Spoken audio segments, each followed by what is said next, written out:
Reiki. Reiki? What's Reiki? Reiki. Reiki? What's that? Okay. Okay. It's energetic healing, so energy transfer. It's Hippie stuff.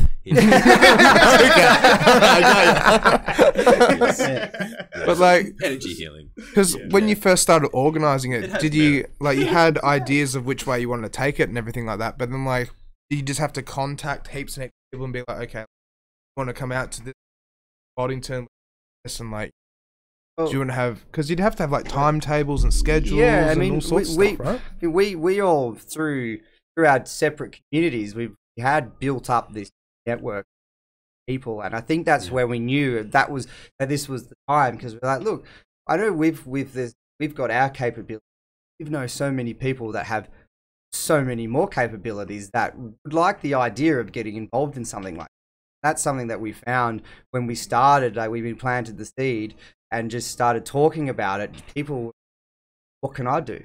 What can I do to help? You know, and people don't want money. People just want to be involved. Like, people want to just be part of something, you know, that they like to go to, and that grow that community. And it's quite amazing to see like what we've been able to get out of that, because all the people that are involved in the creativity. Yeah, I think I was overwhelmed thinking, you know, when it started to all work, because I was thinking in my head, oh, this is hard, yes, but we'll get there, and you know, some people will help, and but then everyone got it. It just came together. Just shout out to Passan, our village coordinator. He has actually done a really good job for us the past 2 years. Village coordinator, okay. Yeah. So, well, the first year we had really good friend of mine, Susan. Then they kind of Susan was my yoga instructor for quite a few years, and got into yoga because she was doing deep house yoga. Deep house vinyasa at Yab Yum Yoga in Big Park, and I wasn't into yoga. My partner at the time was trying to get me to go to yoga, and she's like, well, how do you check this one out? Deep house yoga. And I was like, well, maybe it's deep house like music to yoga. And I went there, and it's exactly what it was. And then I was just like, I'm going to this every Wednesday. And then I really got into yoga and realized there is not just like, you know, good for the physical body, but the spiritual side of things as well, to like the meditative part of it. And especially with the deep house music, I could just get into that space. So, you know, Susan was a really great teacher, and I got inspiration from when it came to doing the festival. She was one of the I kind of went to and said, get involved and help coordinate that lifestyle village area, because you had a lot of content. And so that's how that come about the first year, and then then just like a lot of people had a kid and couldn't help us anymore, and that's understandable. But then another good friend of ours, Passan, who's currently what's the chairman of Blazing Swan, wow, okay, at the moment. But you know, he's come on and he's kind of coordinating our lifestyle now, and this is the second year that he's at for us, and he's also got a big involvement with Liberators, which I don't know if people that video where people start singing on the train line in the morning, and it went viral around the world. I haven't seen that. No. Liberators International. Yeah, Liberators International. So they're all involved in that crew. So a lot of those people are getting involved with it as well, and they'll have some pop-up surprises that I don't even think we know about. I like to keep it that way. So just quickly as well, so what actually is the village kind of thing? Is it just like a camping site kind of, or? The Gumnut Village, like, it's just an area where, like, we've got all the activities pretty much, which we organize, like, Olympic Games with winner of the game that can have their ticket for next year and stuff like that. We're organizing, like, well, Passan is organizing a lot of other activities, like, as we said, like yoga, Reiki, deep house yoga and stuff like that. Then we also have like the art gallery in there. So like it's pretty much the center. It's one of the center of the festival pretty much, you know, like we've got kind of 3 big areas, which is main stage, second stage, and then the village, which this year we're going to have a chill stage as well incorporated into the village. Okay. And it's pretty much a big center during the day, like where people just hang around, have fun, you know, like just have a nice coffee cup or something like that, have their food, you know, and just sit and enjoy. I love the way you say village. Thanks. Maybe even I'd never get sick of it. they might even have a sleep in Shannon's hammocks, which keep growing every year. That's How many hammocks are we at this time?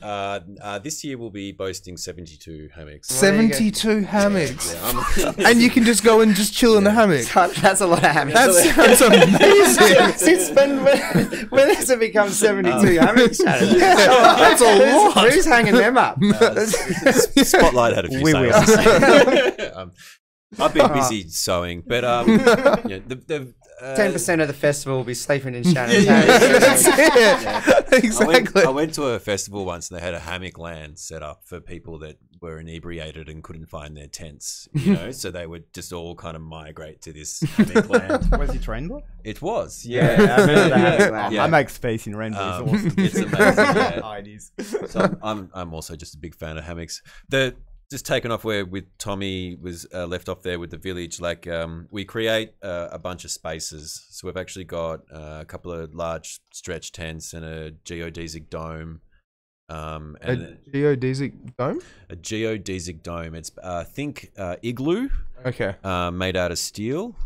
Okay. Large, lots of triangles. Yeah, and so this guy's. You showed us that last time, I'm pretty sure. Yeah, the dome. Shannon designed it. So, well, I can't say credit to design it. I borrowed the design off a gentleman in the States and then kind of changed it a little bit to my liking. But I did. I designed the skylight. That was me. Yeah, that was cool. So I made the dome for a kind of a group that I was involved with a few years ago. So it's kind of like that on the screen there? It is like that one on the screen, yeah. That is amazing. That's really cool. And so it's 10 meters across, 72-meter floor space, and the whole thing's made out of like steel tubing, and then a giant canvas cover. So we've got this big cover on it. Sorry? That's actually plastic. It's quite rare to find one with a canvas cover because they need to be handmade, and so. Shannon loves sewing.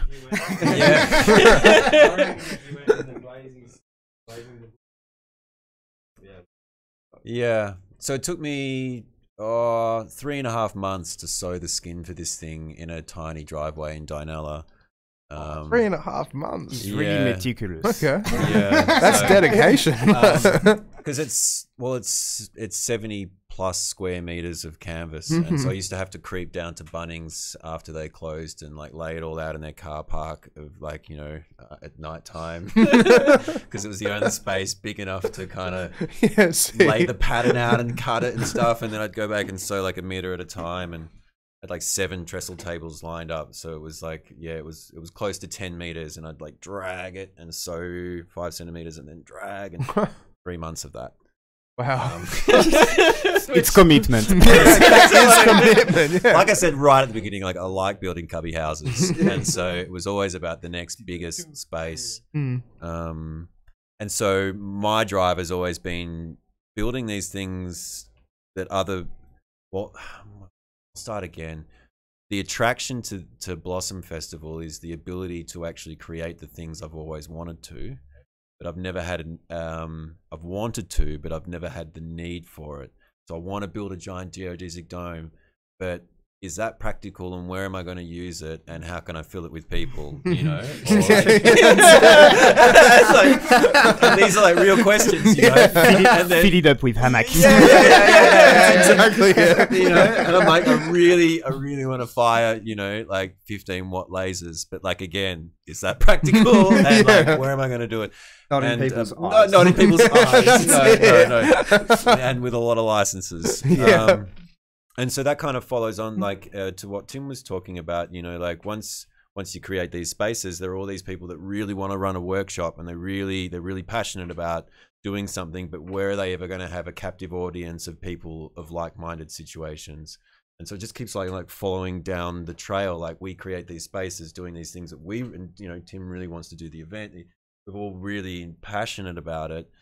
We're just really lucky to have a community of people here in WA that also are really passionate about their little pieces of the puzzle. If that kind of makes sense. Yeah. And so the village is kind of that in a nutshell. Like, it's a big space created by us for people to interact with our crowd and community. And so then how do you go about setting that up as well? Because, I mean, you wouldn't just fly it in with a helicopter. That'd be awesome. That would be pretty cool. but like, how long would it take? Because if it's 10 meters by 10, like, it's screwing a lot of pipe together, right? Tell him how long you took the first time and how you taking now. Yeah, first time we ever did it was longer than a week, and that's actually how I met Risky. Yeah, did I ever tell you guys about that? I was like setting it up with some random guy in Walshpool in road near the hills, lent me his farm to like try and put this thing together. I'd never done it before, and I was like up a ladder trying to get this thing together. And yeah, Risky Rich drove past and went, "Looks like you're trying to build a geodesic dome." I'm like, "That's exactly what I'm doing." And he goes, "Are you a burner?" I'm like, "I am." And yeah, he's a beautiful man that's helped us out with a lot of things. But yeah, it's now down to half a day. Half a day. We can build that with a dedicated team and the right scaffold and safety equipment, and it's 255 different poles of steel. Wow. Yeah. Okay. And how big is your team as well? 3. Nice. That's not bad at all. I found the less people is easy to control. Yeah, that makes sense. Yeah. I was going to guess like 10 or 12 or something, but no, 3 is a good number. Sometimes it's more efficient with less people. most of the time, actually. They know what they're doing anyway, because like Shannon's been working with the same people over and over, so like it's pretty much Bree's been with you since the start. Massive shout out to Breezer. Yeah, Bree Murray can actually kind of know which piece I'm thinking about without even saying it. Yeah, no, that's good though, because that's what you want, those team that buy on and they doing, and then you can get it done, kind of. Totally. So with that, you have the geodesic, yeah, which is Budmaster Fuller, is it true? No, I think geodesics was a creation by Budmaster Fuller. Yeah. And then what other type of geodesic's just a shape, like because yeah, it is. So what other type of structures do you have out on site for the festival stuff, or is it just that one? Or? No, we have multiples. Tommy, you want to? Yeah, we've got like big white stretch tent. Well, actually 2 of them this year. Yeah, it's true. And then we've got like Shannon's big tent. It's like how do you call it? They call them star tents, but just think giant Okay. teepee. Yep. And then we've got our friend Seb that is bringing like his big tent for the art gallery as well. Seb Hen. Beautiful. It's beautiful tent, like a Moroccan kind of circus tent, or like it's a mix of both to me. Like it's beautiful, like bohemian traveling carnival. Oh, really? Like classic kind of tents. That's cool. Yeah. That's really cool. Full of LED light inside, and that's going to be our art gallery, pretty much. You know. And so is that kind of one of the workshops? And it's like, what type of workshops do you guys have and stuff? I think the art gallery created to sort of support artists and bring more art into the festival, so it's sort of a commission-free art gallery, because it's like most sort of, if you would or psychedelic art, don't go to most art galleries. And once again, we're just creating a community where that's become necessary for us, and we really like supporting art as well as like creating our own visions along the way. Like especially the first year stepping back from doing a lot of things myself and being able to go, it's like encourage people to make things is like beautiful. And I think the art gallery, which came about last year, we just had this overwhelming response to get involved, adds to the experience. And so do they actually sell their art at the festivals? Yes, they do. Okay. So we've got a register where like people show their interest, like leave contact or whatever, you know, and then like the artist comes in contact with those person after the festival, and then Yeah.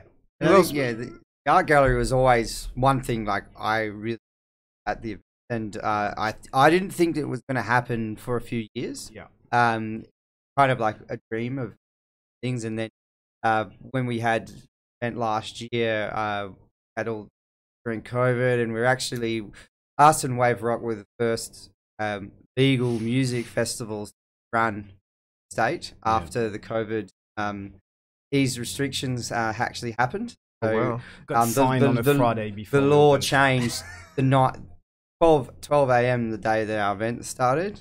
That was a bit stressful. But anyway, what happened is we sold out on tickets. We didn't expect to sell out because the first year we didn't sell out. We didn't get anywhere near the number we were expecting. But that was okay because we still had a great group of people that came, and they really set the bar for how the festival survived.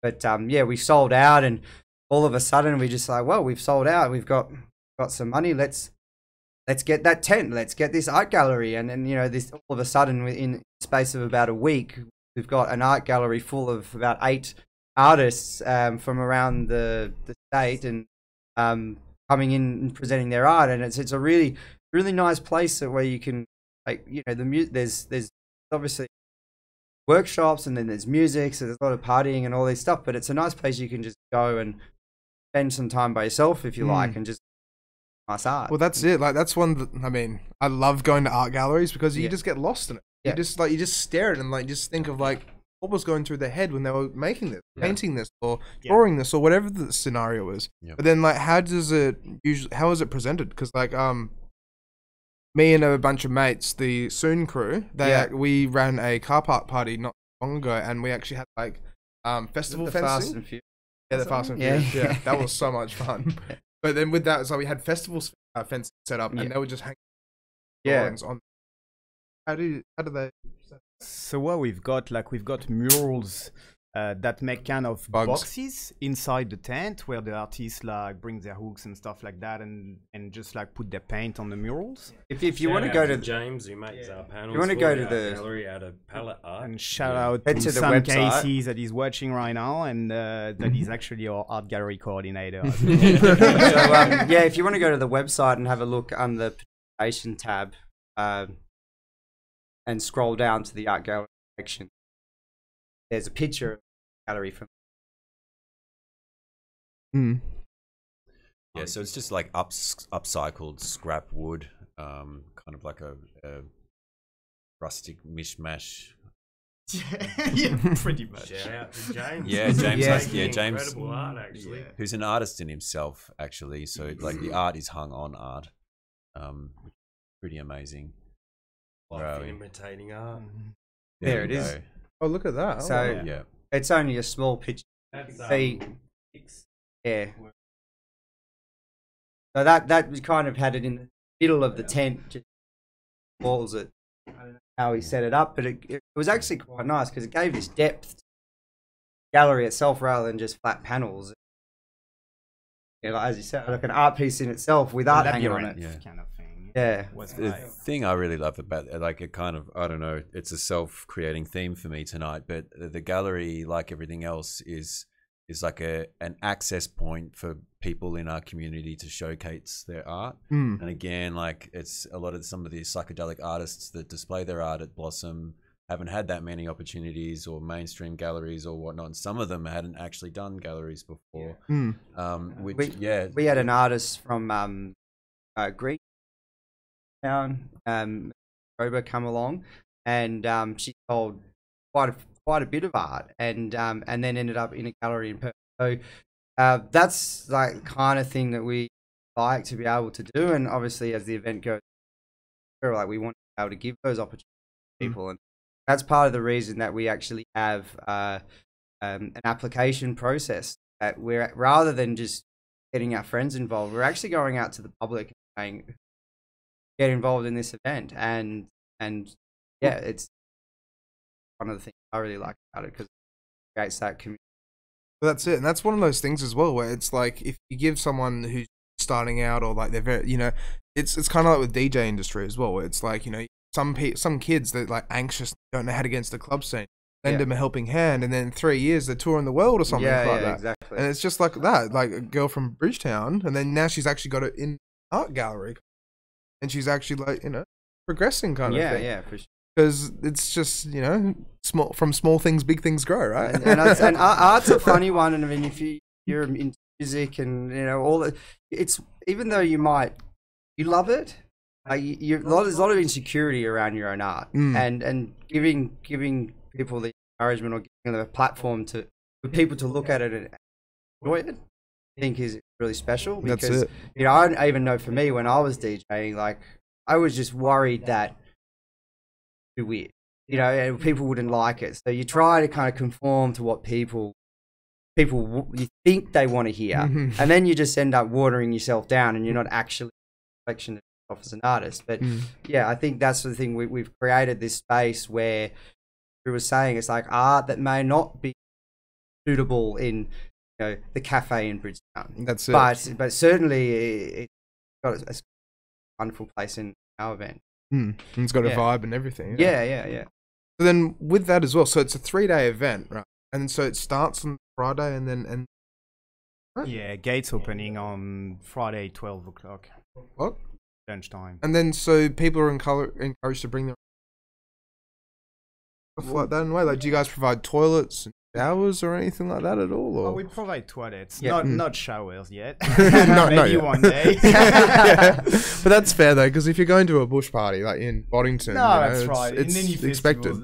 Yeah. Showers are a luxury. It is. That's it, yeah. To be They honest, are. I haven't taken any showers at festival for a long time. So Yeah, that's it. Yeah, I don't think I've ever been to a festival with showers and stuff, but I kind of like getting dirty at a festival, and some people don't. But I think it's kind of part of it. As the dust grows on you, like so does the festival, and so does the vibe. And every single day that you're there, you're slipping a little bit further away from reality. So it's really nice, and that's what you find on the last day. Like the energy in the air is just there because everyone's they are there, they're present, they're in the moment, and they've forgotten about that's kind of part of it. and then so Smell. Yeah. Smell. Some people are very self-sufficient though. Some bring their little camp showers. Like I personally don't like too many days without one. Like maybe one day. I mean, but we encourage people to bring what they need at the sense. Like we do have markets and facilities to make you feel comfortable. Obviously, by drinking water and their food stalls, stuff like that. But also, I think same with like the BYO alcohol and like how you want to sleep. It's a camping festival. It's not like giving people beds or we're giving them hammocks. Yeah. But in a sense, it's sort of like in a spirit, like you bring what you need to be comfortable. Some people like setups they bring are just amazing. Yeah, exactly. videos in my house. Yeah, that's. And so how does it progress as well? So like from day to night in a way, like so you have the activities during the day and then at night it turns into a party kind of, right? But It's always a party, It's just people might choose to party at different. Obviously, everybody loves a good sunset. Everybody loves that first part of the night, and there's always a lot of energy around the dance. We've got music running. We've got like 24/7 kind of. Yeah. That's pretty cool. That's really cool. Dance music party. Yeah, we're at a dance music party. Which can be a point of conversation for some people. Well, yeah. There's conflicted views on it, but I mean, we did a survey and we found 55% of people didn't want the music turned off. So that's we're sticking with that. That's all that really matters. And so the people have spoken. That's a lot. Yeah, there's a thing called earplugs, and then if you really want them, you can use. But it's not that bad. I think it's I think like just like with any art, there's a perfect time for every style of music, and that special moment when the sun rises and the special moments when the sun set, and even just that time during the day where everyone's waking up nursing like maybe a bit of a hangover, and like the music that's playing at that time, I think it's like it's that real if you're turning music off, you're missing out on those experiences. And if I go to an event that's long enough, like sometimes I'll go to bed one night and get up early in the morning and experience morning, and you know, so there's multiple ways you can start event, and you know, getting up for a sunrise is amazing. That's exactly it. And the thing is, as well, is if the music stopped, then it's like the vibe, the atmosphere kind of off almost. Yeah. But if the music's continuous, then it's like have that vibe throughout the whole thing, kind of. But then, so like, do you have the camping quite far away from the music, or is it like in the middle? It's in the middle. As far away as we could. Okay. Okay. Opening what's technically a quieter area in the top paddock this year. I think that's what we're calling it. It's the quieter. That's it. A lot of festivals have quiet camping, but we weren't brave enough to put our hand on heart and say that it's going to be completely quiet. No, the site is limited on that matter. Like we can't have quiet area because how the site is made, pretty much. Like, but you know. It's a good experience. That's the experience that you have at Blossom anyway, and people enjoy it anyway. So on the plus side to Tim's earlier comment, like it allows people to have to go through the camping to get to anything. So like the whole festival is this ring around the camping area, but it constantly provides this opportunity for people to mesh and through. So like, yes, it's a bit of a it's loud. But it's actually really awesome. I mean, it's loud. It gets louder and it gets quieter. You know, like we've got our noise abide by. There are neighbours, so we do the right thing. Have an agreement with local government about how much noise you can make in a certain time. So it does go up, it does come back down. But so then, what time will it go? Time will it go up? Well, like 8 p.m. We'll start getting. Well, I mean, typically we bit after midnight we start to back down, and then we kind of keep at a kind of constant. I'm the one that runs around the property checking the sound levels at night, and we generally always go well under what we're rating. So we're pretty happy with that. That we ask good clean sound. So it comes down, and then I suppose we probably turn it around lunchtime. That's kind of when everyone starts to get more interested in having a bit of a boogie again. And it doesn't actually have to be really loud during the day for people to be really enjoying it. Loud isn't always better. That's it. Yeah. Quality is the most important. Yeah. And so Tim will be doing. You'll be doing readings.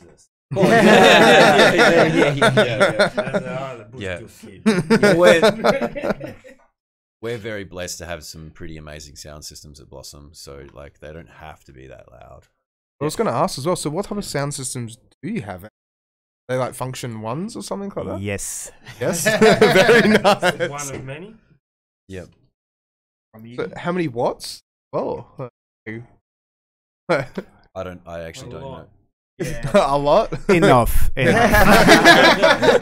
right. What about subs? I think this year we got 12 subs, 4 mids, 6 Evo, 6 boxes.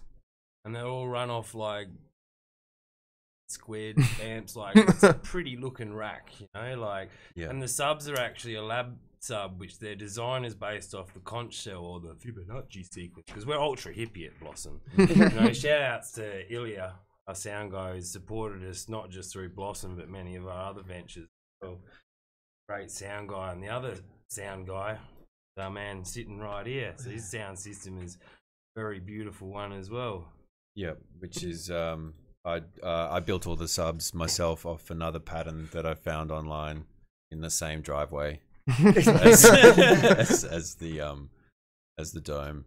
But that's it's actually the turbo sound. In my understanding, the gentlemen that were the predecessors to turbo sound, or I'm not. I just function one. I know when I'm around sound guys. Turbo sound is like a I mean they're still around now, but the boxes that I have are vintage and they're beautiful. Yeah, so I built subs to complement them. And then so every year you guys have thrown this, has it been like a different theme kind of thing? And then would the stages kind of change? I mean, the theme is typically, you know, like we don't specify a new theme every year. There's some festivals do that so that, you know, dress up in a particular way. But that's the loose theme. But certainly stage designs change, and Drew's man behind the stage design ran last year, and Tom did the main stage before, and Shannon's done. Yeah, so there's been different people involved, and I don't know if everyone wants to have a little talk about the stages that worked on, the other thing. Yeah, for sure. Let's start with the year first one. year, these two gentlemen, he and Carolyn, designed the Ghost Gum stage, and that was based off being in the beautiful white gums of Australia. Like, we really wanted to being the wildflowers in WA and like Australian bush stuff, you know, an Australian theme, and really relate, personalise our festival in that, and that was a great stage for it. You and Coco and and his girlfriend. Annuncia. Plus one. Annuncia. Annuncia. Thanks, Tim. They built this beautiful UV jungle forest. Like the panels were amazing, and like we spent a lot of time painting them at home. We had in your driveway as well. In the driveway as well. No, in the backyard. Okay. Yeah, go on. That's sorry, Drew. But that was the Lost Jungle. The Lost Jungle theater. Like, it was pretty much like a big theater with curtains on the top and going down the sides, and then we had like murals like in an angle like that, and it was kind of putting the thing in perspective. And like, so I was like, the first big murals were like 3.5, and then it was going down just to see and suck you in a bit, you know, with like a big projection at the back. And yeah, it was a big theater, pretty much the theater of dream. Yeah, it was very impressive. I mean, I think even though I kind of tried to like not understand too much about what was going in with the art, because I wanted to surprise just like hunters, and I mean, I kind of had an idea what was going on, and then when I turned up to the site and it was already basically built, I was just like, people are gonna love this. This is pretty impressive. It was, and the Ghost Gum was really impressive as well. Tell us about your stage. The Ghost Gum. Well, yeah, kind of what Drew was saying. So me and my partner at the time, Caroline, we were approached to come up with a design, and we could do anything we wanted. And we really, it's funny, just before we were asked, we were like, the next thing we do, we want to do like something really dark and evil. And then and that was spring. Yeah, that was the thing. And then the boys were like, so blossom, flowers, rainbows. We were like, oh. We kind of drove home that night and we're like, damn, what's like the evilest kind of Australian wildflower thing we could? Ghost Gum. And so that just kind of worked perfect. And yeah, the light show on it was just amazing, eh? We had a lot of fun planning and designing it, and it was a series of Australian native trees, all designed and CRC routed out, and then we had them all staggered on this stage, and we had a gentleman come down and consult and programmed all these LED lighting for behind all of these different trees, and so the entire thing, we actually managed to source some software from the States. This guy, he made his own kind of program that taps straight into CD, what is it, Pioneer CDJ 2000s? Yeah. Okay. Yeah, 2000 next. Yeah, so we actually managed to grab the beat track from the straight live from the decks and then run it through a bunch of computers and have the LED lighting and all of the trees actually perfectly synced to all the tracks, not knowing what these tracks were.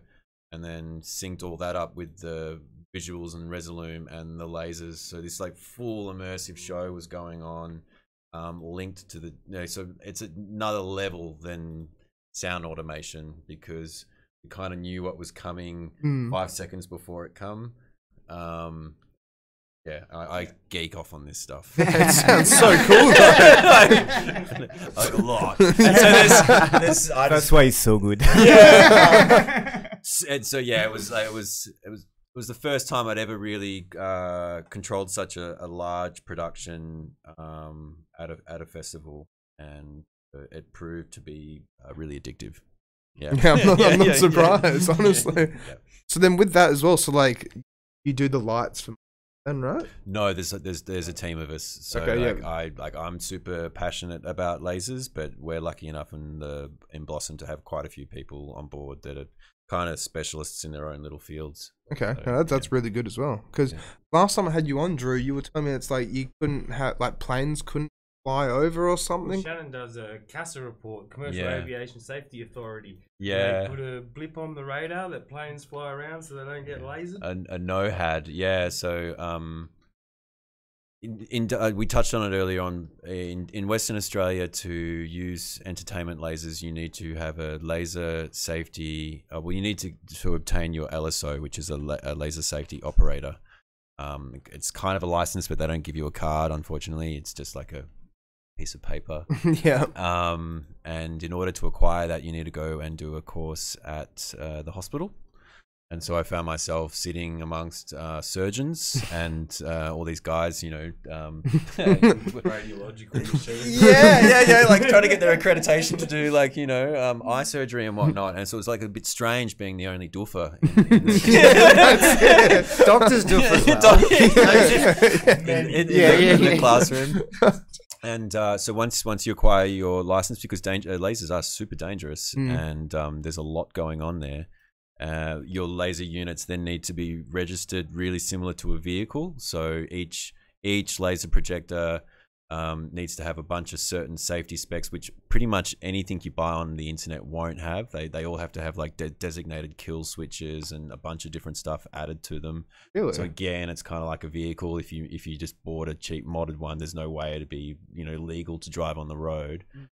And so once you have your laser units that are registered and you have your license, then there's a whole bunch of stuff that needs to go through just for one show. And so for Blossom, we need to get like a large site plan.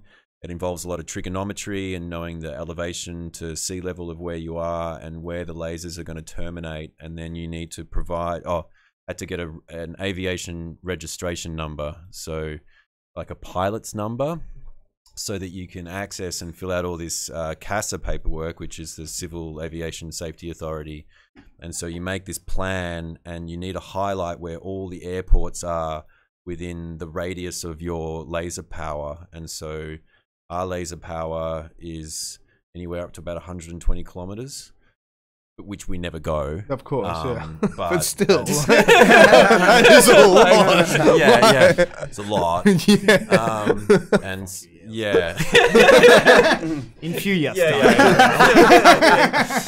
And so you need to highlight where all the airports are, and being Bonington, like we have the mine site close by, so anywhere there could potentially be a helicopter pickup or anything like that. So it's like super for the right reasons strict. And so once you have your laser plan and you say, I'm going to fire this direction and terminate here at these times and whatnot, then we hand that into the airport.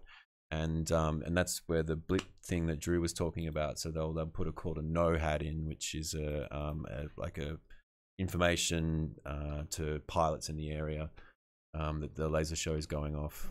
Yeah, there's a lot. Yeah, so like people turn up and go, "Oh, lasers!" It's really sick. It's like that's easily 3 days on a computer with me trying to remember 4th grade trigonometry. That's it. Emails back and forth. Account for the curvature of the Earth. Depends how far we're shooting, really. But yes or no? Maybe in a few years. Maybe in a few years. But yeah, it's addictive. Yeah, it's just more of that stuff. Like how do human nature? How do we go bigger? And what obstacles are we going to find in that quest for bigger? I was going to say as well, Drew, you wrote up some notes before we started, but then I didn't get the chance to look over them. Oh, we're doing pretty well. We're doing pretty well. Got to the stages of the next year yet. Yeah. What was the thing that you were saying before? Because like with Rangers, but then it was like the other parts of the crew. Oh, there's lots of departments. Departments, that's it. Yeah. I think I like talking about Rangers. But obviously, we have Tom, who's our head site manager of the BDSM. With Shannon this year. The Blossom Department of Site Management, and they're the crew that get it done. They're out they'll come out about a week early, do all the site works that needs doing. You have your traffic management group, your gate volunteers. You obviously have your medics. You know, like security, obviously, plethora of artists. Not only just the art gallery artists, we have lots of installation art this year. Some really cool pieces. Performers that are going to do shows as well on stages, which is like hula hoops, like stuff like that. Wow, okay. Really good performance too. Like fire poi and stuff like that as well. Yeah, as well. Yeah, that's pretty cool. Fire dragon stuff, all sorts of stuff. Probably around, I think, 16 to 18 performers we've got, and they're all really good. And we've also got bands. Like shout out to Blake Carnaby who helps us run them. He's got some cool bands, and like some of the ones I'm looking forward to include Matt Cowell and Whiskey Jack, Moss Street Artists, and Trevor Bentley. So that's really cool. But yeah, the Rangers are the heart of the festival, and I think more people know about them at our festival, the better, because we set up a big info. Like this year, we got a stretch tent, and it's like the office. Awesome, like you're feeling lost, you can come talk to us. Like we are radio linked with all the other departments. Like we sort of, oh shit, there's something going wrong. So we have like ranger patrols, and we do a big training course for our rangers as well. So we train them all up, like a 4-hour course we hold before the event, which weekend. Okay. And I think it's really cool and.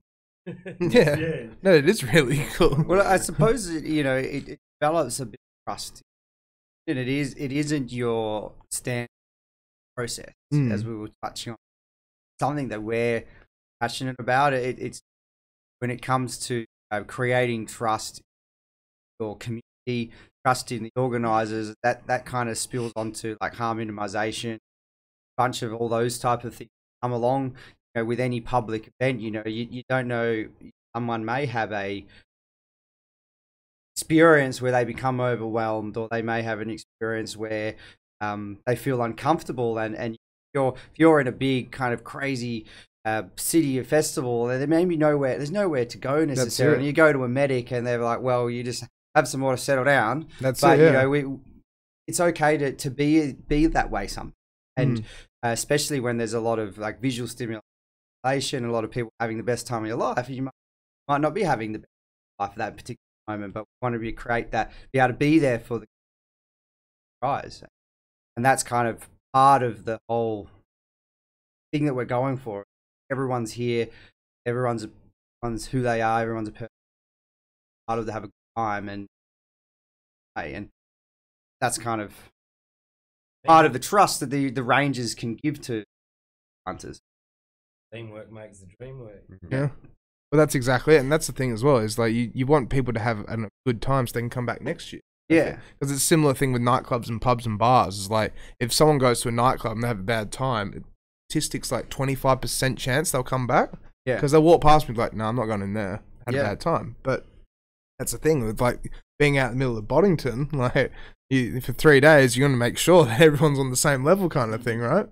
Yeah, have you guys ever had trouble at all over the last 3 years? We actually never have. That's great. There are always small things that come up, but scratches, bruises. We have not had a violent incident as a date. No, that's really good. That's really good. People lose their keys.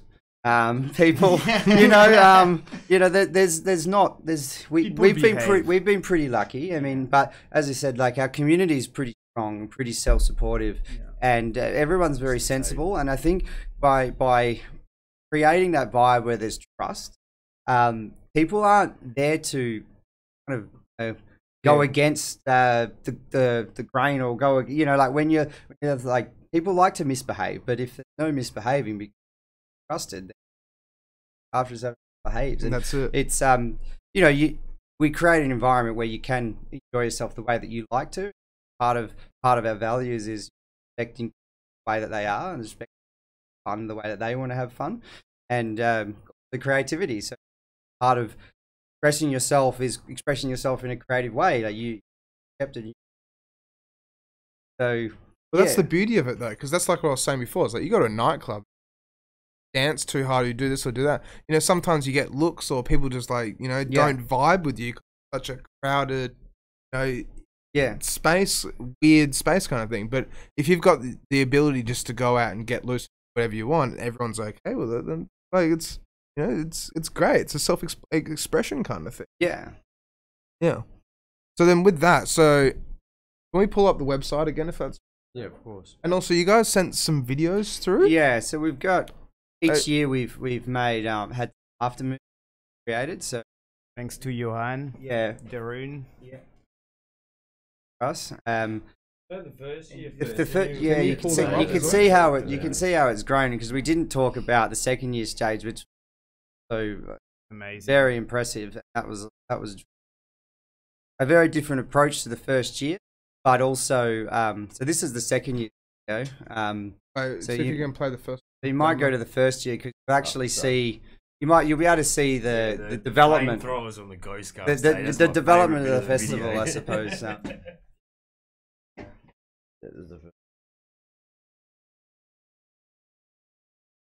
Yeah. Wait, go back a bit. What's that? Yarrick. That's my friend Yarrick. So Yarrick is a German. He built like those mandalas that are absolutely beautiful. Like he's a great artist. And so that's just one of the art pieces that we had that first year, and that's it. So this is where the village was last year, the first year. It's sand and crushed rock. Yeah. There you go. That, okay. And so that's just like, I mean, people can't obviously walk through that because they'll damage it, but that's just like, it's part of the scenery kind of thing. It's a temporary art piece. Yeah. That's what we love about the festival. That's why we want like pieces of art pretty much everywhere like that, you know, where you can just get lost, like just looking at beautiful things, pretty much. Well, I'd walk past that and be like, oh my God, look at all this. And like, are those light cans kind of like what I've got in the corner as well? Yeah. Oh wow! So at night time, they're like, yeah, that's really cool. Yeah, during nighttime, it's really beautiful. Also, how do comes alive at night. So how do you? Is it all generators? Be able to get power out there? Yes. And how many generators do you guys take out there? Three or four. So we've got 5 in total, 3 really big ones and then 2 small ones. Pretty much like 1 big one that will power like the whole village, like markets and food vendors. Then we've got like 1 for each stages. And then if the artists come, 1 for the gate, 1 for the ranger, the HQ. And then also like if artist comes with and need power and they're not in a reach of those generators, then we just like give them like provide power with little generators for them, pretty much. That's okay. Power management is a big thing, and so figuring out where to put everybody and who needs what and draw and whatnot. It's it takes a bit of planning. A little bit. Yeah. I want to turn the Ranger into a solar department, so I have picked up a bunch of batteries, got some solar to start being more energy conscious. But I think the bigger stages and areas like diesel's necessary. Well, you know, and that's something that as the event grows, like there are certain, especially like being environmentally friendly. You know, that's one of the realities of starting small is you got to go the old-fashioned way. Then you can start to build. Got our friends involved with all our recycling for us. And Angela Cooper that does like FPOS recycling, which provide like big bins, big pods on site where you can throw like cans, glass or plastics and stuff like that, and that goes straight away to a recycling place pretty much. No glass. No glass? Well, there's no glass on site, but there is. If there is, it goes in the recycling container. Yeah. It's not welcome. I was about to say that because like it is not welcome. But obviously, you try to check. It's because it's a working farm the rest of the year, and so there are animals that live in that paddock, and so broken glass and whatnot would be a big issue for them. Yeah, 100%. All right, keep.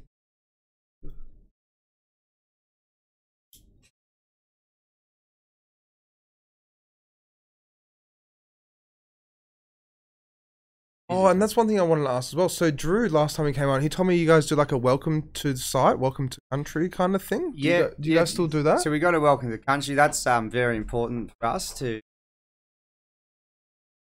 area, and so we got in touch with a local elder there. His name's Greg Thorne. He's been with us every year. They loved it so much the first year they came and stayed the whole time last year. So I guess they're going to be doing that again. So they come and they do a welcome to country, and then we have a dance from first. Well, generally they're younger Aboriginal kids and ages that have been learning, kind of going back to their traditional roots. So it's really nice to see that and give them an opportunity to express their in a public setting, stress their culture in a public setting, and that's something that we one of our favorite parts. Sure. It's a really good thing, because some festivals open up shop and away you go kind of thing. Traditional thing. We're on their land, so I feel it could be done at least if they.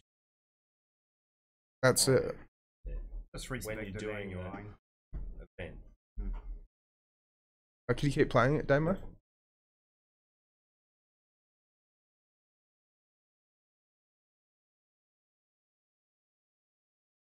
Just so much fun. That's what I was going to say before about the glass, like broken glass, and people are barefoot. That would There's suck. a lot of barefoot going on.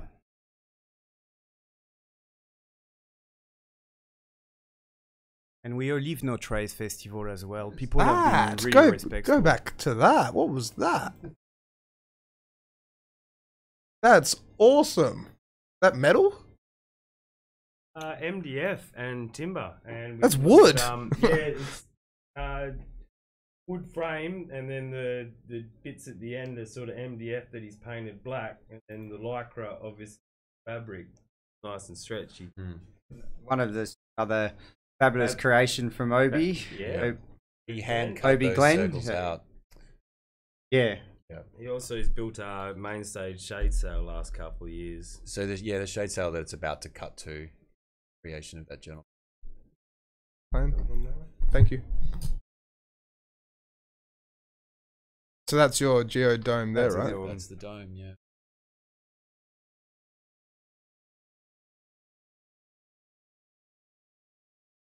Oh, cool. Me? Holy crap, go back to that sound desk. Well, yeah, that was very difficult. So going back to the story of me going to Strawberry Fields.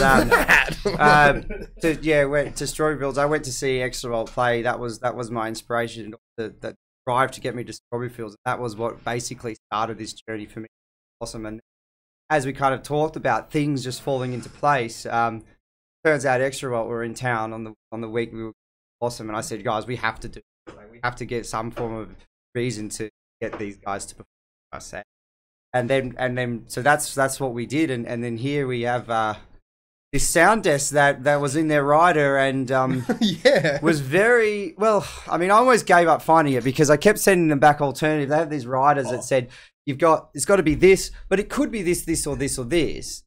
But nah, they wanted that one. I interject.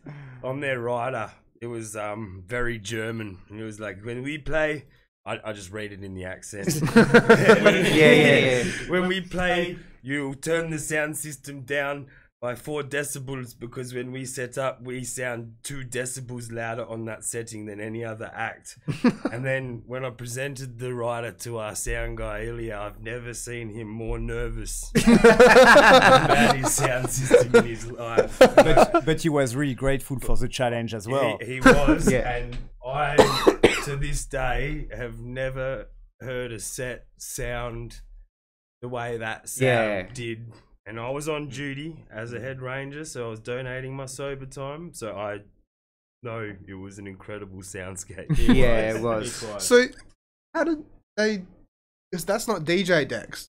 So they have. That's just channels in. They've got a bunch of equipment. They had 4 midis. Yeah. Midis like keyboards, controllers, sort of thing, and then they got 2 laptops, and it all feeds into that sort of thing for their mix downs. And they actually like a lot of things are put through different channels and a lot of pan effects, and it's incredible. Yeah, so like you don't see that at a nightclub. No one, they just rock up CDJs and that's what you got. Like, yeah, those guys are producer. Like, has it been in the industry for how long, Tim? Well, years and years? yeah. Well, I mean, and More their than music that. was so revolutionary when it came out. But they had been voted best live act a couple of times.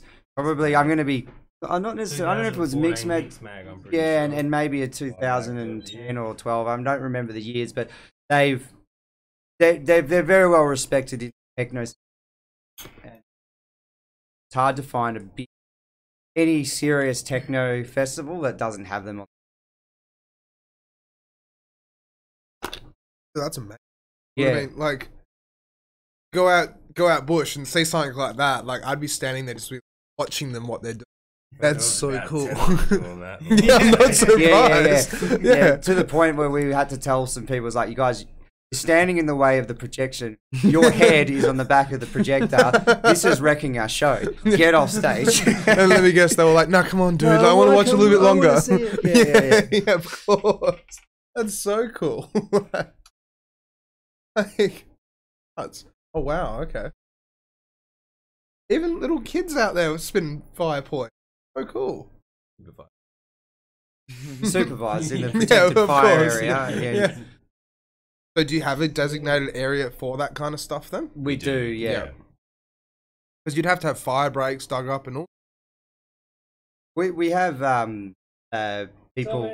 We have some fire professionals that fire performance that will supervise the fire area. Right. It's like 4 hours each 4 night hours in a the night. evenings. I have to. Shout outs to Hannah who helps us. With that.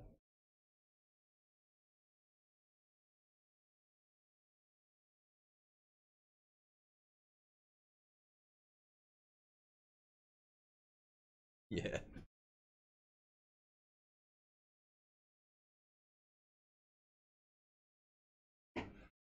So how long did it take for them to get the after movie? I think this one took a bit of time, but Took a bit of time, yeah. Like we got it in January, but like we had to get all the footage and stuff. That was obviously the first time we were organizing something like that, so it took us like way longer than it should have. Hopefully this year we do a better job, getting it a bit quicker. Like we've planned everything to get it a bit quicker, because like really this video is after movie, so it should come out like maybe in a month after the festival, That's something like that. The movies are a bit of an art piece in themselves. It Like, is. better appreciated with the backing track, but the cuts and the scene slicings are incredible. Johan is a proper I mean, professional. if we are showing the next movie, we should get the sound through Yeah, it. of course, yeah. Because it's actually Is it copyrighted? it's a local know. producer, No, a local not. a local we got producer, permission. 20 Hertz, who's Before Glitch and Records, yeah, Perth actually record got some really cool releases coming out. So he was Okay, last really year. We had an all local lineup because of COVID, and we wanted to backing track from a local. And J4 or 20 Hertz, he performed at the event as well and sent us his track, and we're like, that's actually perfect for aftermoon. Yeah, definitely. And that's what we Yeah, do. it'll play That's that, what yeah. we do every year. Like the first year, like we had actually the guys that made the track coming on site and play live for us as well. So like Mafia. with EP Mafia, and just got a top 10 track on Beatport in the side this week. Actually, just new with release. Portal, Yeah. which came as well the first year, which they are really great producer from South Africa. Oh, okay. Psytrance, they were awesome. Those guys really nice. These guys? Fun too. Yeah. Yeah, That's right. That's them. Shout outs. Very Before cool. we move on to the next video, I got lined up. But do you mind if we read out some of the? We have quite a lot of comments. Oh, I'd here we love go. to like go through some of them. Yeah. So Ollie Verb is going, "Hey legends," view emoji. Ben Campbell going, "What's up, guys? Can't wait to get to that dance floor. 5 sunglass emojis. Serenity going, God said no, whoop. Shout out to me. Shout out to me. Nikki Bridge, Blossom. Shout out to emoji. Nikki. Loki with the hand clasp and the green heart emoji. Jay Hockley, such a talented bunch right there. So many amazing memories with God Said No, the lab and Blossom Festival. Thanks for everything, guys. Love heart, hands clasped. Caroline Gualima. That's my wife. French name. Sorry for butchering that. You mind pronouncing that for us? Guillaume. Close. Colin Guillaume. Keep up that spirit. You guys rock. Love Blossom. James Hastings, art gallery coordinator. What have I signed on for? You have no idea. Yeah, he doesn't know. Bree Murray, Ghost Gum Stage was the best fun. Legend. Jay Hockley again, replying to Bree Murray was such an insane setup. You guys did an incredible job on. Murray Amalia, Rangers represent, and Flex DJ, big up Blossom crew. The flexing emoji. Very nice. Cheers, guys, for commenting and watching. Alright, and now we have... Let's go on to the second video. We're going on to the next video, and we will have the sound on for this one. How exciting.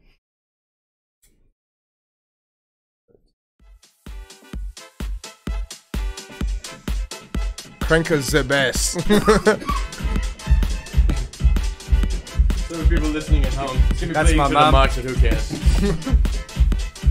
Oh, your mum goes to the festival as well? Yeah. Nice. Nice.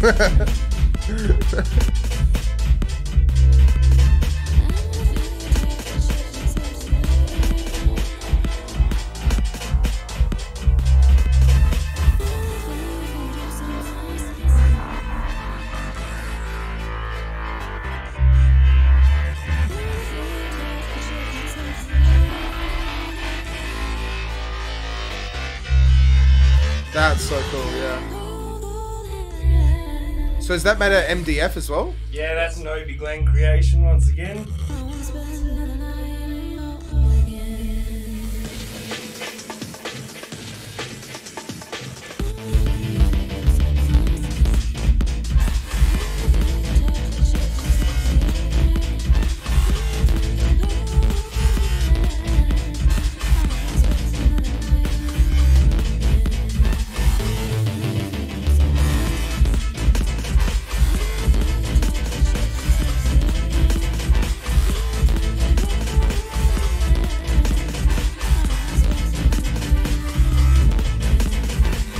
So wait, pause it. What's that? That's Anton Factotum Industries, I should say.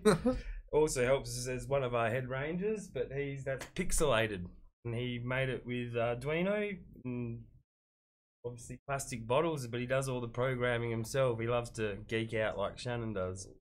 Pretty cool. That one last year we can. This year we're running it off batteries. Last year we did run close to the main. So that's pretty cool. You just walk past and like, Yeah. they're lighting up. It's going to be bigger this year. Yeah, and he's also got that other piece as well. Alright, keep pumping it, Damo.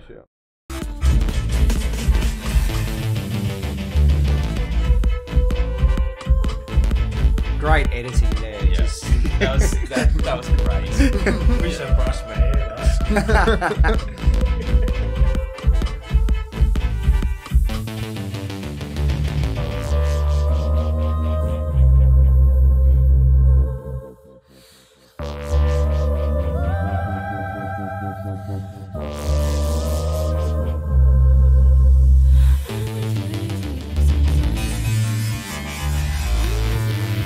Alright, Damo, can you turn the bass down? Oh, you can turn up a little bit. Yeah, that's better. Abe's just texted me. Hey Alex, can you turn the bass down? fair enough. No! I wish I could say no. But nah, I gotta do the right thing. And so, what was that back there as well? Was that like Salsa class, I salsa think class? that was. Yeah, salsa dancing class. That's pretty cool.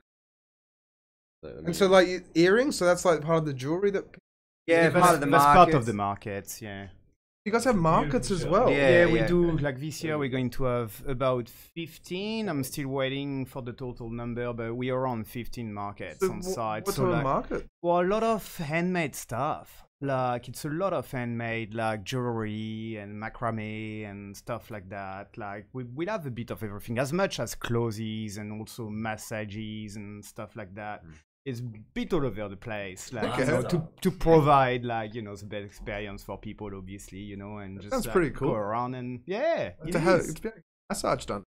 oh yeah, Spend the whole night dancing. they are like, really please. successful. Trust me, they're really successful. I can imagine, like, after spending a whole night dancing, like, please fix my. That's kind of it, thing. They might fix mine this year, actually. All right, keep going.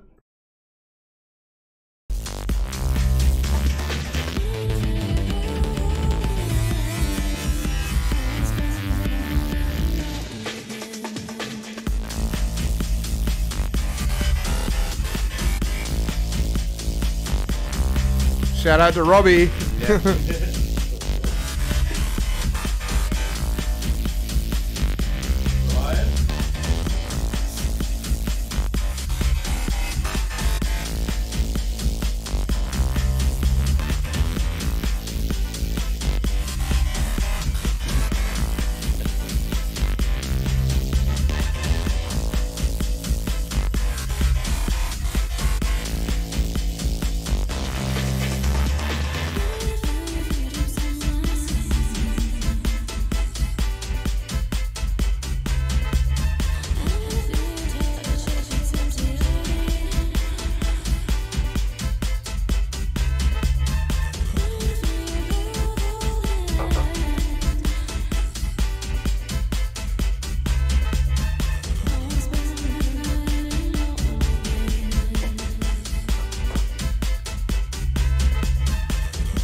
That's such a cool song.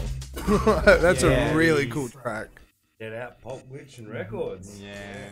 Just like you said, like it just fits it so perfectly. Funky, groovy, amazing. Yeah, it's the spirit of Blossom, I suppose. That's what we wanted. So, what type of music genres do you have? Because, like you said before, like 97 DJs this year or something. Like, Maybe 87. but still, Something like that. but still, that's Yeah. yeah, that's still a lot It's of about DJs. that. Yeah. Well, some of them have. I think it was 90 artists. We also got There's a bands lot. as well. Yeah. It's quite amazing. Yeah, how many we've got, and then how many applications we've got every year. 3 days of music Yeah. across multiple stages. Yeah. And A lot. Yeah, Yeah. it's a But lot. we try to cover you know all kind of sounds, and we like to program it so it flows through the weekend. Have got drum and bass, we've got psytrance, we've got house music, we've got techno.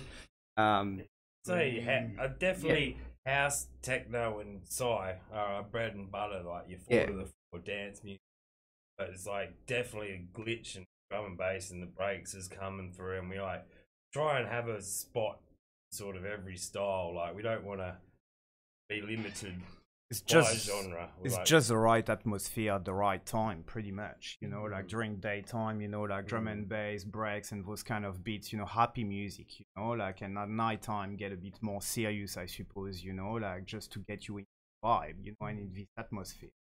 So yeah. And I suppose, you know, like one of the things I like to create is so many amazing artists, talent in WA, and giving the artists the time slot that best suits what they're, and you find that you get the most out of the artist that way. And I'm always impressed every stage. Even I hear somebody playing, and I'm like, wow, like they're really doing their best in that, and it's really nice to kind of be involved in creating that. Like the artist is the one doing the work, but if you give them the right platform, really shine, you know. And you know, I mean, I've DJed in clubs and other areas when you might be needing to perform to something, or there's an indication that it's a particular sound, whereas at this festival is like, you're here, you're booked for you, you do you, and that's beautiful. That's the way it kind of should be. 'Cause that's the thing, is like so many clubs, they just kind of go, okay, like you can get booked if you bring 40 people, but also you have to play X, Y, Z, and if you got this time slot, you have to make sure it fits that vibe and this and that, all the rules and stuff like that. But you get the freedom to just do whatever you want. That's so cool. Like, yeah, it's just what we need, kind of thing. That's what an artist is, you know. Like you don't tell an artist, you know, like to do what he wants, what he needs to do. He just does what he wants to do, you know. And that's where people thrive, and that's why we've let them do pretty much like get their expressions out, you know, and just go all in. Yeah, well, that's good. That's so good. You guys are doing that. I've really loved, like, with some of the events us guys have done, and we've like days. Oh, like, what do you want me to play? And it's like, man, like, well, I want you to play your music. Like, I got you because I like your music, sort of thing. It's really nice to be able to say, like, it's actually your time on stage, and you know, like, I kind of like love professional musical acts and getting really good musicians. I also like the balance of people to go as well, and like, this is your time. Like, we're an explorative festival, you know, like take to the stage. Like, it's a beautiful feeling being able to do that for. Yeah. I can imagine, like, after they've done their set, they probably get off and be like, "That's the funnest thing done, right?" Yeah, definitely. Yeah. probably one of the most nervous they've been at the start, but then once they get started, I mean,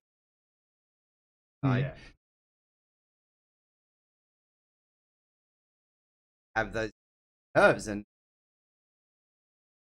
get you. And do we have another video to show, or is it just those two? That's the two halves. That's the next year. Yep. But Alright, well, we have two more questions, two more comments actually.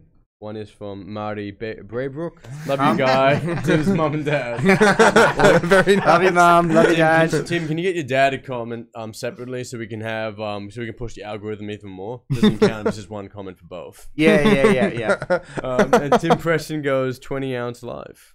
20-ounce live. Oh, Yeah. fuck. I think it's the lowest bass note. Yeah. You're human, human audible. Yep, because you can hear 2020. I'm pretty sure 20 hertz and 20. Can't hear anything above that or brown note. That's the real 20 hertz. Yeah. So we've got around 10 minutes left. Have you guys got anything else that you would want to share? I've almost run out of questions. Yeah, some of the artists we got involved this year for installations. Like, we got some of the ones we've been working with for years. Like, a guy close to me helped me build the stage, the giant kangaroo paws next to the stage. Is guy Lewis Horn from the Intelligent Deviants. This year he's bringing a giant lotus flower structure that's very impressive, and wanted to have him there. And we've also got another guy from the same crew, the Intelligent Deviants, Steve Soames, who does like UV interactive art. Going to be really cool. Interactive. Yeah, so he makes like panels that are. I don't want to give too much away, but that's what I'm saying. Okay. I'm not gonna It tell sounds you what pretty he's cool making. though. You gotta see it to believe it. But he's done some really cool stuff for that crew, and that's a really happening crew. Well, shout out to Claire, or as I like to call her, Llama. And she does like glass work, and she's making a very impressive, quite large glass sculpture that's going to be revealed at the party. We got Camp Loveliness getting involved with their Ladybird. They're making an artistic space, so they're coming along. Ladybird? Like, it's like a giant ladybird structure, and they're going to do some activity. Like, you can go underneath it, kind of thing. It's like a roof. Yeah, okay. It's kind of cool. And it's a ladybird, so that's pretty really cool. Yeah. Yeah, like one of those things. Yeah, exactly. Yep. Yep. The beauty of the TV and having Damo. Shout out to Camp Loveliness. We got Sam Henningsen doing like visually interactive. So he uses projectors, and he's sort of making a portal. I think it's to the underworld. I can't reveal too much of his piece, but it's quite a large it's like a well like that you'll come across somewhere in the field and hopefully have a cool experience with. Very impressive projection art coming from that. Zali, coming up from Geraldton, she's like going to make a art, what she's calling the Arch of Rebirth, to celebrate spring. That's going to be pretty cool. Breezer, who's normally a fire button pusher. She's making a maze, which will help you. Like, no, it's not a maze actually. She explained. It's a labyrinth. It's a labyrinth. Okay. It's a labyrinth. It's a maze. Here's the difference. Like a maze, you go. Maze, you look up the maze you get. Find the exit. Can I? A maze you get lost in, and a labyrinth you find yourself. Yeah. Okay. It's like at the labyrinth, you go to the center, but there's only one way in and out. Yeah, So yeah. you're trying to find the center, so you're finding like.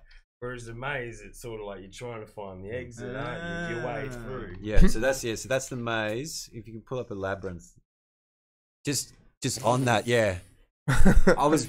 Bree was actually filling me in when she was pitching this concept, and it blew my mind away. Actually, there's such an ancient tool in so many different cultures, and they used to have them outside monasteries. So after someone had done a massive pilgrimage, so they'd be like months crossing a continent or something, and they'd finally rock up at this monastery or whatever it is, and they weren't allowed in until they went out and did the labyrinth. Because they'd be carrying all this energy and all this stuff, and they're like, no, you need to go out there and meditate and just walk the labyrinth constantly until you finally like drop your journey, and then you were allowed to come inside. That makes so much sense. It was really cool, yeah. And so like it just gave me this whole big appreciation for labyrinths, and so she's busting out a special one for Blossom. Because like a hedge maze would be a labyrinth to an extent, right? I guess you could use the same concept. Because like I've seen so many pictures, like from Europe, and like where they've got castles and they've got Just outside. That's it, just outside, and it's like, why is that there? Like, is that for the kids to go get lost in or something? Is the playground for them? Sorry to cut you off there. Drew. Nah, that's all right. Yeah. It's good. And so just quickly as well, fire button pusher. Yeah. So go into that. What's a fire button Bree pusher? helps like with Shannon with his light shows and production shows, and he always likes to set up. We got little flame units. Yeah. Are those the ones that like shoot up in the air kind of thing? Yeah, the flame. So in order for them to be up to spec, you need like spotters and safety, all sorts of safety.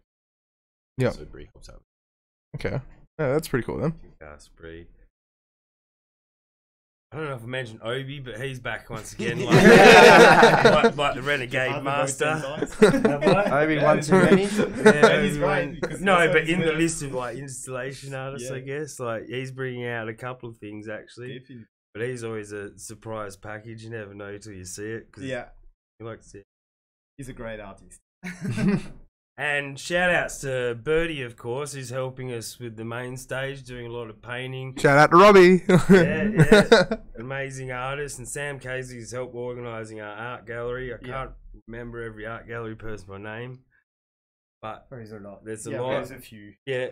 Well, I just got to quickly say as well, Robbie did that. I'm so happy that she did that. She will be one of our artists in our art gallery as well. Actually. Well, she's like, when she did that, I was just like, look at the art. That's what I just kept saying. Look, right? The art is like, it's perfect what she did. Like, I was blown away, and like, so yeah, she's really cool. Really, really cool. Nailed it. Yeah, that's it. That's great. And shout outs to Atmosphere Decor, because we've got a brand new shade sail this year that he's helped us design uniquely. Blossom, and it's quite epic. It's 18 meters. That's It huge. incorporates our Mandela part of our logo, which Which my wife made. Yeah. That's pretty special to have something very unique, awesome. He's the one that designed the logo actually. Yeah. As well. Really? Yeah. Yeah, it's a pretty cool logo. Well, it's not actually the Love it. Blossom logo. It's like we have a lot of patterns in the background of our imagery and all of that. Yeah. It's sort of like a subliminal thing, because it's still don't like it.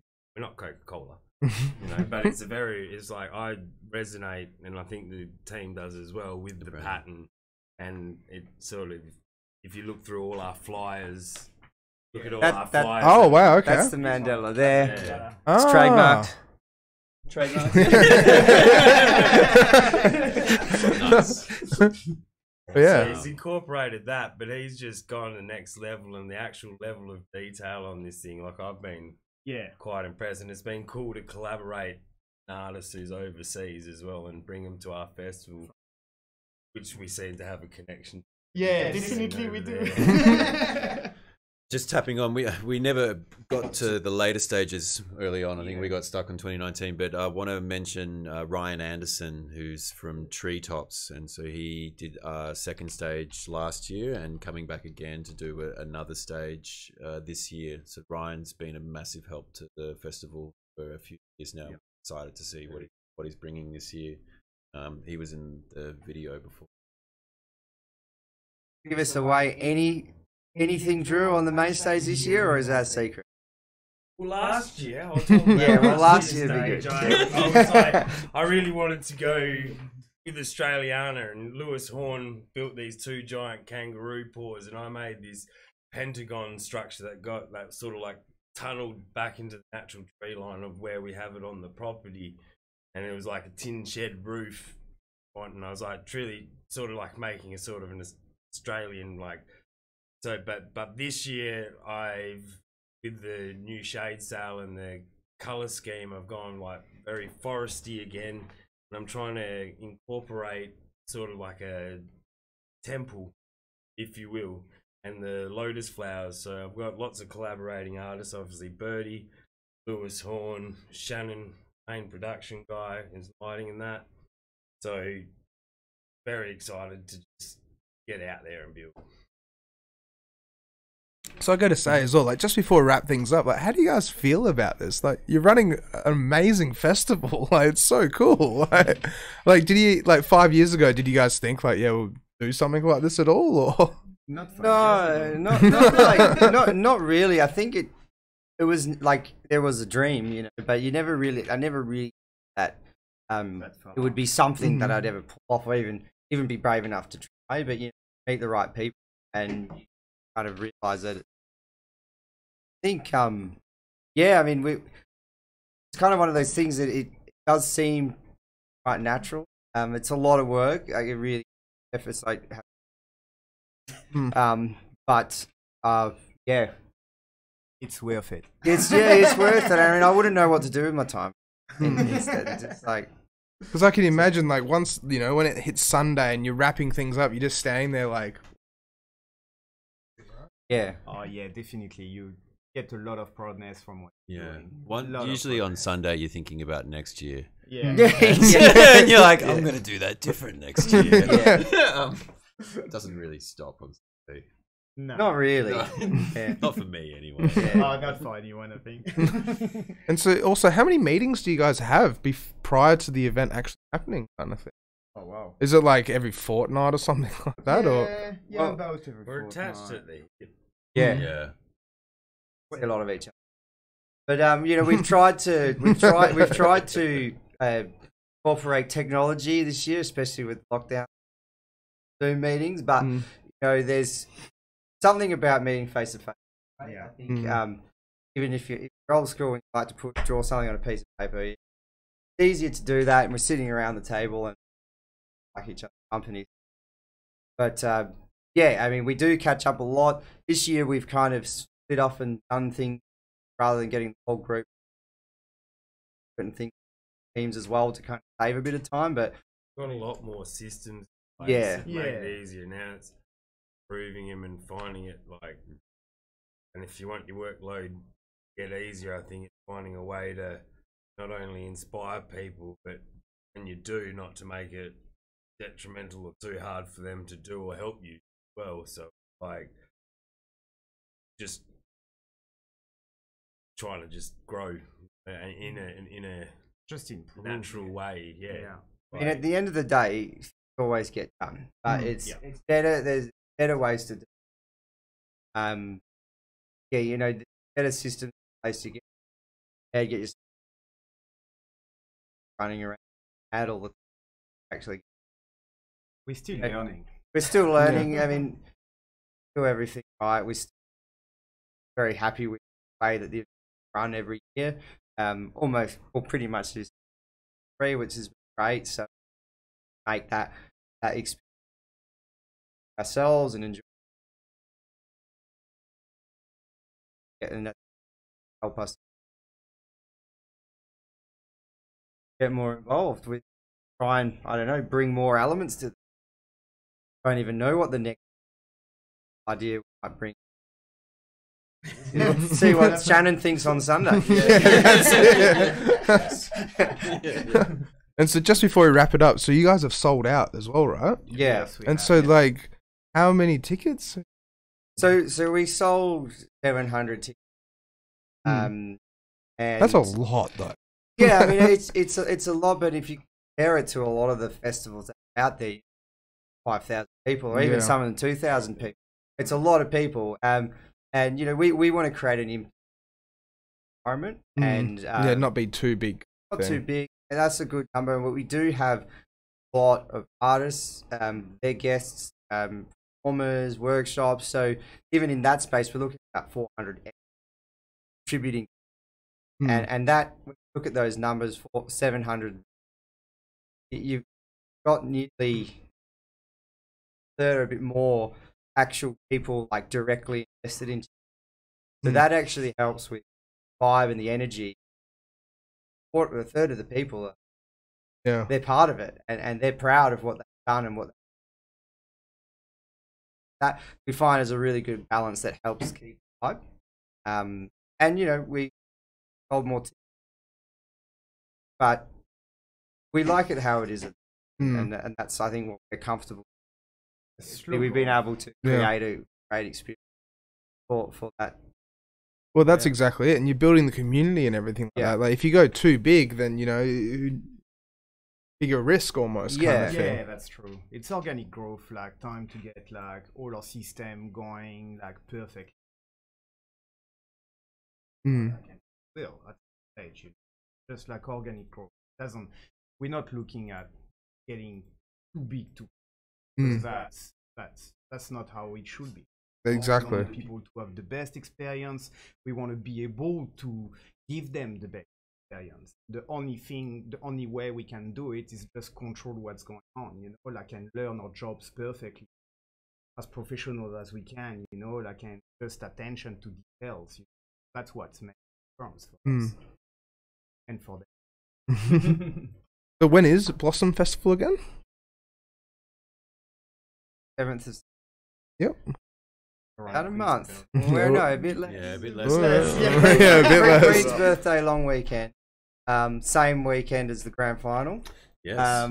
But if you still want to, if you're still coming to Blossom and you want to go to the grand final, there'll be a shuttle bus to the Boddington pub, taking you there and returning you back after the game. So nice. Don't let the grand final get in your way of a good time at Blossom. The pub's gonna love that. Yeah. Oh, yeah, it's a great way to support the community. You That's know, like exactly the it. Boddington Shire, pretty much. Yeah. Pub's gonna have a very good day. Yeah. Well, I think, you know, people. First year was the same. There were some people that actually left to go watch the game there, but now we actually have the bus.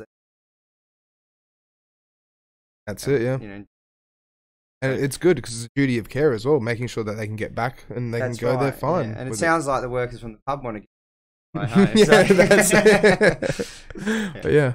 All right. So that's every year. It's usually from the 25th.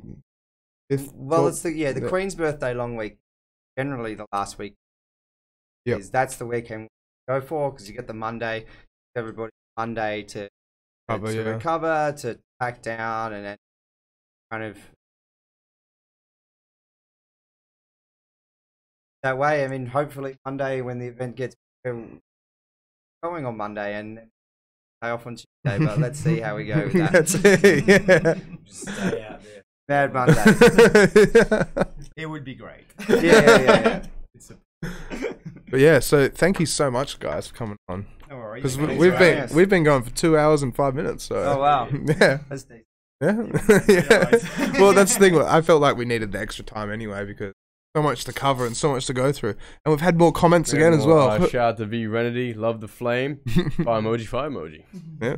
Fire Really emoji, fire emphasize the emoji. flame. Yeah. Yeah. So thank you so much for coming on, you guys. Like, this has been a great episode. really, really cool. Thank you. Having us. Right. Pleasure. Like, this is the first time I've ever had like festival organized, so it's pretty cool. So thank you very much. So Thanks a pleasure. Thanks for giving us a platform to be able to tell people what we're all about. It's really nice. Thank you. but that's the thing as well, like next year, then if you guys want to come back on, I'd love to have you guys back on and go through everything again. And Yeah, it's a good experience. So. yeah, that's it. All right, so also don't forget to remind me that you guys have to sign the board as well, if that's all right. Awesome. Sweet, Easy as, done. not a problem. Yep. All right, so yeah, let's wrap things up. Alright, So- that's it.